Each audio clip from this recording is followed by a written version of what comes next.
ভুল নয়। Microphone testing, ভুল নয়। Microphone testing. পাপ করেছিস। আমি একটা জিনিস চিন্তা করে পাই না, যদি তোমরা দুধের মধ্যে এভাবে আরশোলাকে মারো তাহলে মদের দাম থেকে দুধের দাম বেড়ে যাবে। দিদি তুমি সবসময় লুকিয়ে লুকিয়ে থাকবে, যদি তোমার পায়ে হাতটি উঠে। ঝিনুককে ভয় দেখিয়ে ভুল নয়, পাপ করেছিস। সালা মামুনি, আমি এতদিন জানতাম পশু পাখি পাপ পুণ্য কিছুই জানে না, কিন্তু সিরিয়ালের মধ্যে আরশোলাও পাপ পুণ্য বুঝে। कैसा लगा मेरा मजाक?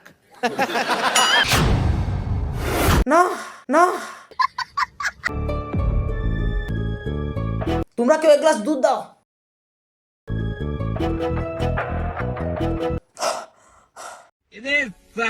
বাবা গো, সম্রাট একটু বেশি পরিষ্কার পরিচ্ছন্ন থাকতে পছন্দ করে। দাদু গো, সম্রাট বেশি পরিষ্কার পরিচ্ছন্ন থাকতে পছন্দ করে। চিটিং চিটিং চিটিং করতা হ্যায় তু। হ্যালো গাইস, তো এই ভিডিওটা শুধু আনন্দের জন্য, শুধু দেখুন আর মজা করুন।